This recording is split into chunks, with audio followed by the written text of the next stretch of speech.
A lot of the people that I came with when I came, they have cars. I don't have a car. They have cars and I don't have a car. And I've even gotten so many comments on this YouTube. Somebody said, just go on Facebook Marketplace and buy a small car. You don't need anything expensive because Canada, I just pray you don't get tested. It will test you. But I pray it doesn't happen to you. And that was actually how I got the job that I got. I kept going to the place. Like I would drop to share off at daycare and I would go there. And I'll say, hi, I just came to remind you. Hi, I just came to this. Hi, I just came to that. Till they got tired of my face and said, okay, you know what? Can we interview you? That's literally how my job happened. I was like, now? She's like, yeah, okay, no problem. So focus on your life and focus on God. The God that brought you here will not leave you and he will not forsake you. Hold on to God like this.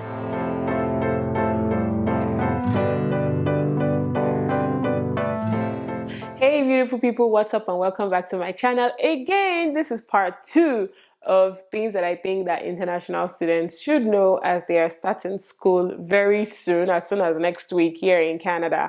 I actually was supposed to film a whole video and put it together, but I saw that just talking about only the academics alone, I started talking about like your academics first. So I talked about things like plagiarism, I talked about things like attending classes, talked about things about like your cutoff mark, and I gave examples, and I saw that the video was getting too long.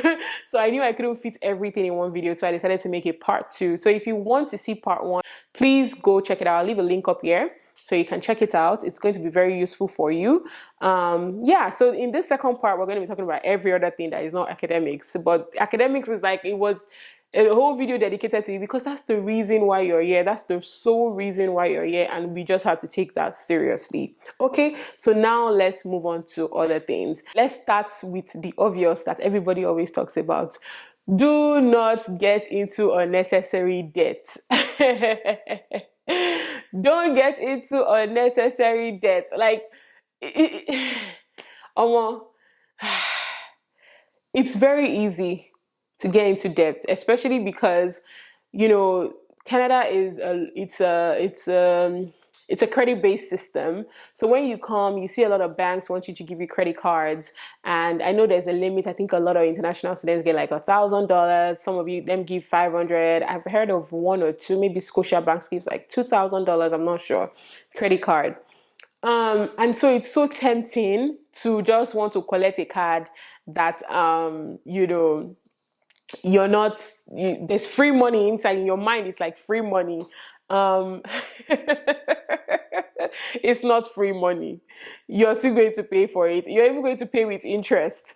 So while I encourage that everybody should get a credit card because you're trying to build your credit system here in Canada, I would also advise that you keep your utilization level very low.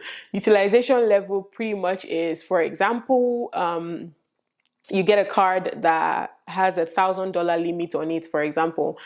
Please don't spend anything above $300 that you're spending on that card. It's you already getting into some type of debt, and you are an international student. You're not yet PR. You're not, a citizen. That you feel like somehow you get out of it. You just never know what will happen. So please try as much as possible. The advice I would give is what I do, or what I now do, which is I just use if I use my card at the grocery store. If I buy something worth of $100, trust me, I already have that $100 in my savings account that I'm about to send it back inside that credit card. That is the advice that I will give you, because if you're like some of us that we went to go and do some nonsense when we came, you do not want to get into that kind of trouble. Speaking of gbese, speaking of debt, is people also, you're buying your car on credit, which is not totally a bad thing, but don't, except you come with plenty big money, don't buy a 2025 2026 car that you are going to be paying maybe like $1,000 per month on top of the car, excluding insurance and other things. I'm not saying you shouldn't buy a car, I'm not saying you shouldn't get a car loan or buy your car on credit or whatever. But just make sure that it is something that is very affordable for you to pay back. There are a couple of cars that are very low, and you can pay back. Maybe you're paying 300 monthly, depending on how much you earn, and you're still going to pay insurance on it, and things like that. You're still going to buy gas. Just make sure that it's not something that is going to be choking you. Just don't get into unnecessary gbese. Fun fact: when I came here, I didn't buy a new phone. This phone is a phone I've been using since I was in Nigeria. I've been using this one for going to 3 years now, or going to 2 years now. I think, is it 2 or 3 years? I can't remember. But it's the phone that I've been using since I was in Nigeria. What I actually did was I got an eSIM when I got here. I just got an eSIM on it. So my Nigerian line is there. My line that I use here is here. It's also on the same phone. When a lot of people came, I know they had to buy new phones. I see a lot of my colleagues and friends, they have two phones, their Nigerian phone and the phone here. Me, I do not want to be paying for phone bill monthly, like paying outrageous phone bill monthly. I think my phone bill is like, $25, $30 per month. I had to cut my coat according to my size, because some of those my colleagues, they didn't come with a child. They're not paying child school fees. They're not paying child whatever, daycare and kindergarten fees.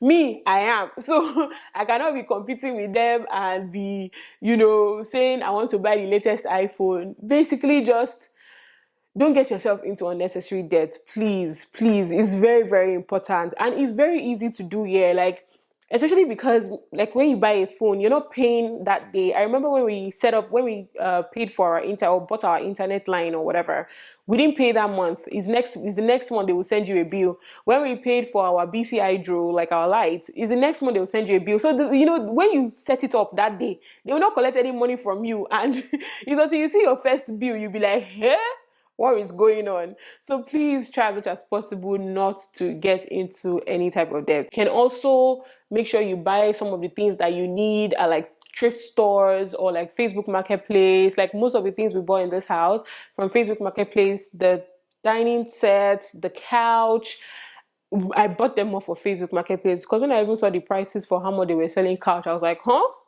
Oh my goodness, just because I want to manage in this place for how many years is my program? So just make sure that you cut your coat according to your size, and you're just a student, just managing for the meantime. You're just going to inconvenience yourself a lot. It's not going to be the luxurious life you were probably living, back home, except, like I always say, you're bringing a truckload of money here. So yeah, so now let's go into the whole job thing, because I know a lot of people want to hear about the job thing. So I've said again and again, there are jobs. Honestly, there are jobs. Is to get the job that is the issue, but you will get it. Eventually, you will get a job. I'm not even capping. You will get a job, but it depends on how aggressive you are about it, and how willing you are to do some jobs. So I would say that when you get here, I think that was one of the mistakes that I made. It took me a long time before I did that. I would say do a couple of certification courses. When you're still coming with small change in your hand. So do certification courses, take like first aid courses or CPR.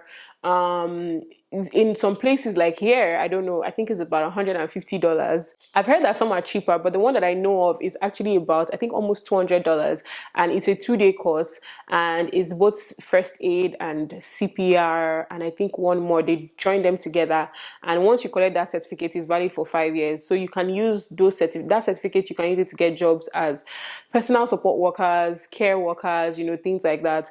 You can also do like some other certificate courses online, maybe like food safety, food handling, so that you can get to work at like restaurants or like fast food places, or big restaurants. There are also certificates like 7H rights, which that's for BC. I'm talking for BC, so you'd have to find the equivalent in whatever province that you're in. So you also have things like 7H rights, which will allow you have the license to serve like alcohol if you want to serve in like a bar or something like that. So there are a couple of certifications. I think those that work in construction have some type of certification too. So when you come, try to get those certificates, because you never know the kind of job that you will eventually get. The funny thing is that a job that you might get may not even have anything to do with any of those certificates, but it's just putting your foot forward, how do they say that thing, just in case that, you know, somebody is like, oh, this place is hiring and you want to submit CV. You would hate it when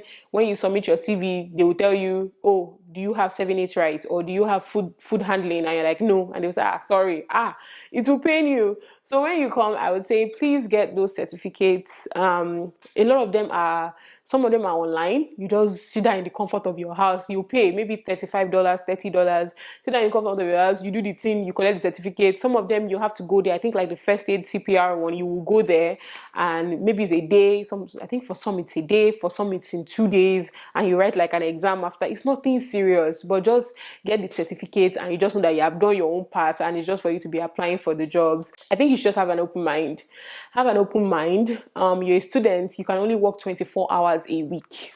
So before you will get an actual office job, like maybe you think you were working in the bank in Nigeria, you're looking for a bank job here. It's not impossible. I always say it is not impossible. In fact, I know somebody that is a student and she works in the bank. She works in one of the banks as a teller person, like the people that attend to you, you know, when you go to the bank. It's not impossible, but it is very rare, like very scarce. But then again, it also depends on the province that you're in. I feel like maybe if you're in these provinces that there are not so many people or so many temporary workers or so many foreigners, maybe you may be able to get things like that. Just keep an open mind. You may not get that bank job that you want. It might be that the opening that you have found is a store job, maybe like a Walmart job, maybe like a hotel job, maybe like a front desk assistant, maybe like a customer service. It may not even be any of those. It could be restaurants, it could be Tim Hortons, you know, it could be something, but you know, you just need to find a job, and you just need something that will keep body and soul together. I was telling somebody yesterday, I think one of the mistakes that a lot of us made when we came was that because we came with money, we're just thinking, oh, you see this opening, like, I'm not interested in this one. You see this one, I'm not interested in this one. You see this one, until when the money that you came with is already finishing.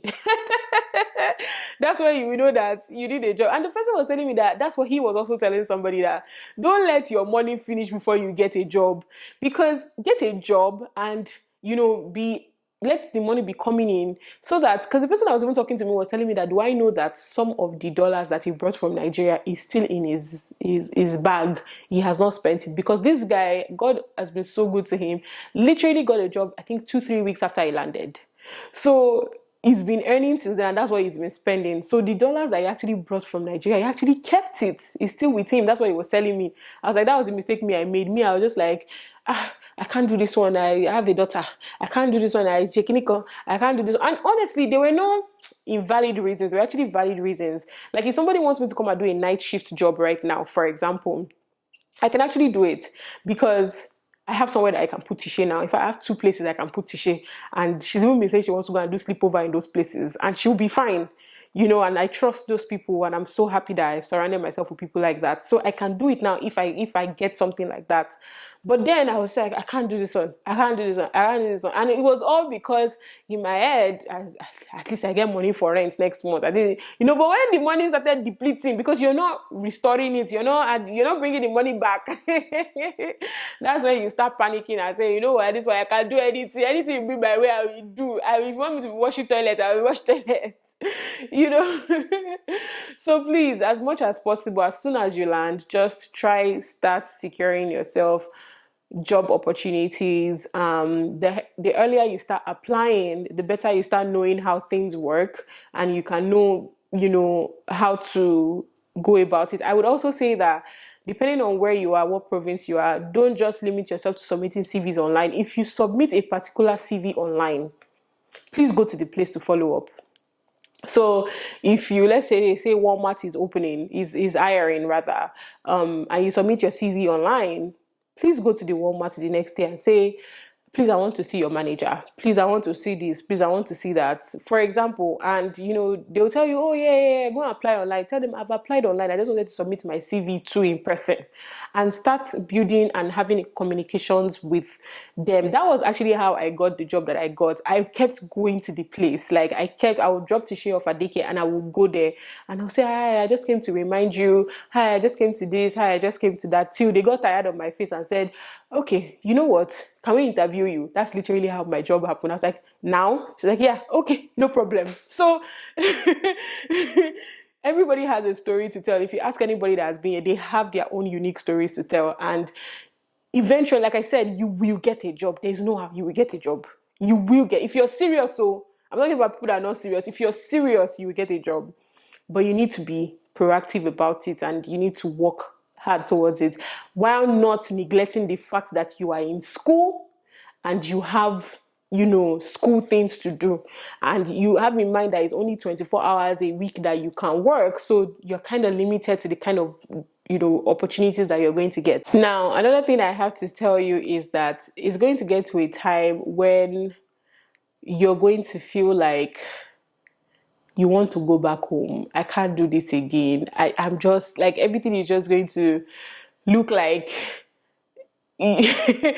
it's not working. Let me tell you something. One thing that is going to help you is that you surround yourself with the best people. And one of the ways to surround yourself with the best people is maybe finding a church. I don't know what church it is. If you're a Christian, find yourself a church. If you're a non-Christian, maybe find your people in your class. But just find people. You need people. You cannot do this life alone without people. You cannot do this Canada life alone without people. Open your mouth and talk. I had to learn that one because I keep things to myself. I try to figure things out myself.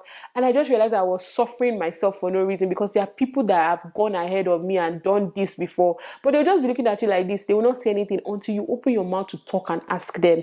That's when they will tell you the things that you're supposed to know. Because everybody is very guarded these days. Nobody wants the one that somebody will say, they insulted me.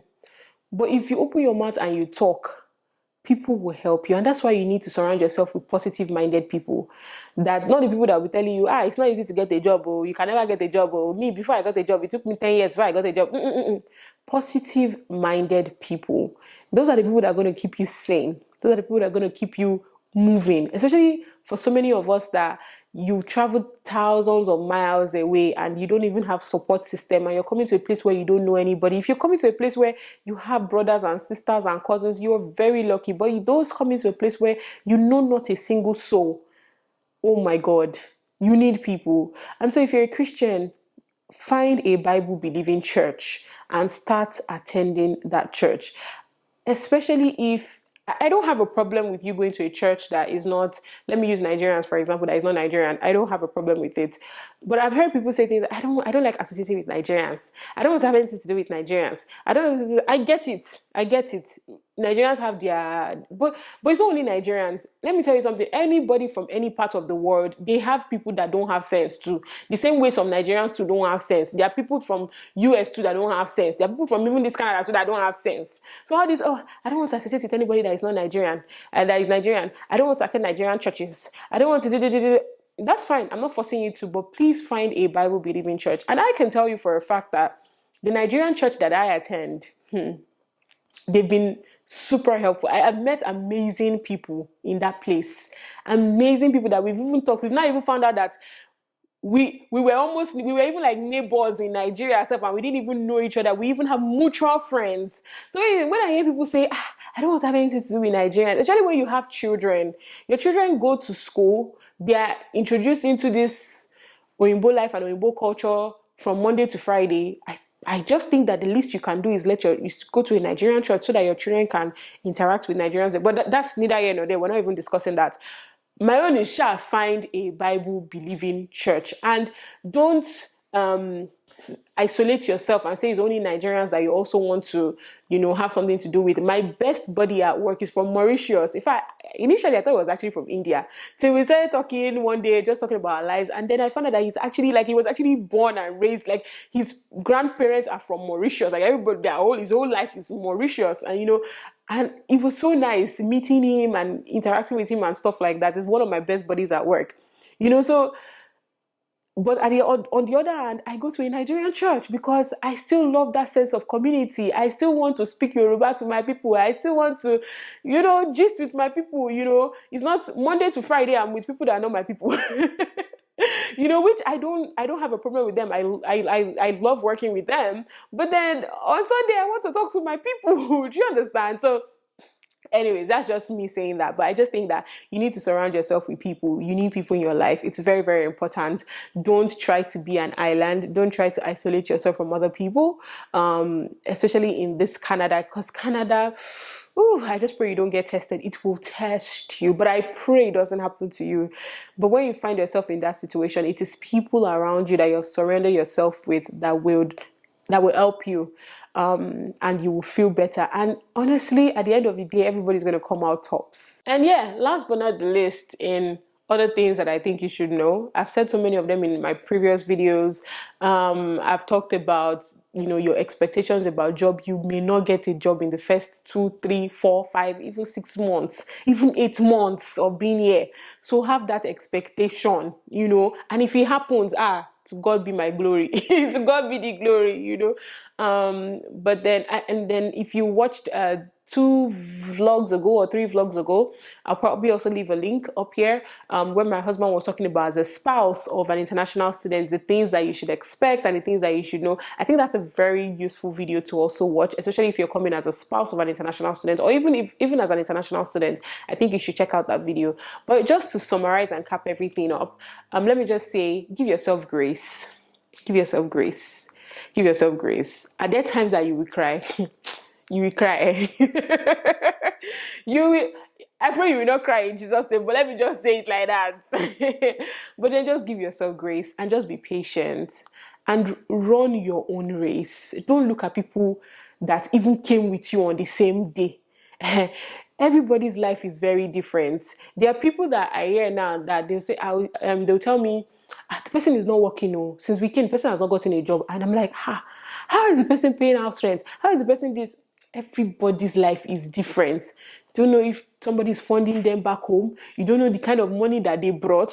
You will not be looking at, this person has not gotten a job. Meanwhile, you'll be looking at another person that, this person got a job so fast. How come I've not gotten a job? Everybody's grace is different, and everybody's race in this life is different. So give yourself grace. Be patient with yourself and run your own race. In terms of classes, in school, in getting a job, in getting a house. When you get here, trust me, a lot of the people that I came with when I came, they have cars. I don't have a car. They have cars and I don't have a car. And I've even gotten so many comments on this YouTube. Somebody said, just go on Facebook Marketplace and buy a small car. You don't need anything expensive. And I'm looking like, even that small car, I can't afford this. But if I carry that small car, that's money that you're talking about, how will I pay my house rent? How will I pay my daughter's daycare fees? Everybody's race is different and everybody's life is different. Somebody that came alone, that is living in a 1-bedroom, sharing with somebody, and is paying $850, $900 per month, you cannot compare with me, that I know how much I'm paying here, times 2 or almost times 3 of what I'm paying. And I'm paying childcare fees, and I'm paying my school fees. And you think that car is the main thing that I should first focus on? No now. No now. Everybody has different races, different journey. So let's not compare ourselves and say, this person is already this person is already that. I know somebody here with so many kids and has a car and everything, but the person is not working. And you're like, how is the person doing it? They are doing it because they have somebody that is sending them the money. So everybody has different lives to live. Please don't go and be comparing yourself to another person and be getting depressed unnecessarily. Focus on your life, and focus on God. The God that brought you here will not leave you and he will not forsake you. Hold on to God like this. Hold on to God like this. You pray, you read your Bible, you meditate on God's words and promises. I promise you, you will start seeing everything falling in line and falling in place. It's very, very important. Hold on to God tightly. In this place, you need God. You cannot do it without God, because it's only God that will pave the way for you like this. And God that has started this journey in your life, God knows why he allowed them to give you visa. God knows why you paid your first term school fees. God knows why you traveled, you bought ticket and you came. God knows why. The God that has been doing all those things for you, he will not leave you nor forsake you. As long as you hold on to his words, stand firm on his words, believe in him, pray pray, read your Bible, meditate on God's words, meditate on his promises for your life. Whoa, you'll be fine. Anyways, thank you guys so much for watching this video. If you have any other thing to add, if you're an international student or you're an ex-international student, you have now gotten your PR. I think I didn't say that, but let me just say this. Speaking of PR, if your goal is also to get PR, from the day you enter this country, start aligning yourself with that your PR goal. If it's going to take you to maybe change the course that you are doing, change it. If it's going to take you to, I don't know, but just make sure that you are seeing the pathway. The pathway is looking clear like this. It's looking clear like this. Even if it's not very clear, you shall have an understanding or have an idea of it. All the things you need to start doing, maybe write your IELTS, maybe do WES, maybe do this, maybe do CELPIP. Start doing it and start putting yourself together. Just in case. I'm even glad I said this at the end because a lot of people would have logged off by now. But yeah, thank you so much for watching this video. If you're an ex-international student or current international student or PR holder or citizen and you have passed through this route, please leave a comment section for people to learn. Myself, I want to learn. I'm entering my second semester and I know that I don't know everything. So please just leave it in the comment section down below and that would be very, very, very much appreciated. Thank you guys so much for watching this video and I will definitely see you guys in the next one. Bye guys.